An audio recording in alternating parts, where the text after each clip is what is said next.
Menteri MITI Tengku Zafrul yang mencabar Mahathir mengemukakan bukti dakwaannya bahawa syarikat Amerika diberi layanan yang lebih daripada syarikat Bumiputera kini dijawab oleh Mahathir hanya sehari selepas cabaran itu dibuat.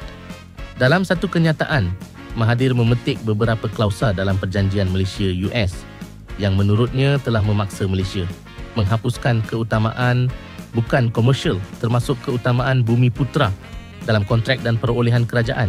Katanya, jika Malaysia tidak boleh menetapkan syarat Bumiputera kepada syarikat US, maka syarikat US sebenarnya telah menikmati hak lebih besar daripada hak Bumiputera sendiri.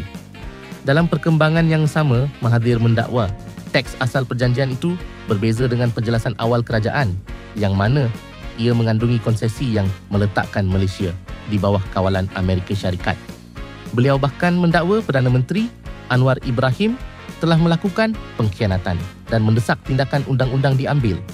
Sementara itu, menjelang PRN Sabah yang akan berlangsung hari ini, penganalisis politik Bridget Welsh menjangkakan kemungkinan besar berlaku hung assembly, yakni tiada mana-mana gabungan memperoleh majoriti jelas.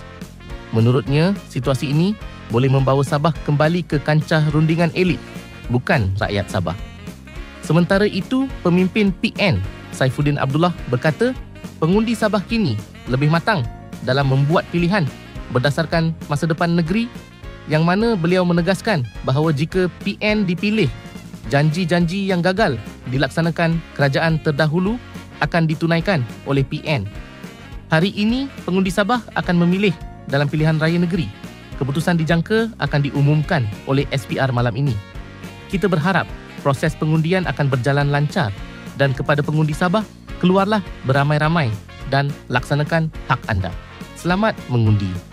Sekian saja ringkasan berita semalam. Terus menyokong dan mengikuti Politico untuk perkembangan isu-isu semasa. Jangan lupa subscribe, like dan share politico.my.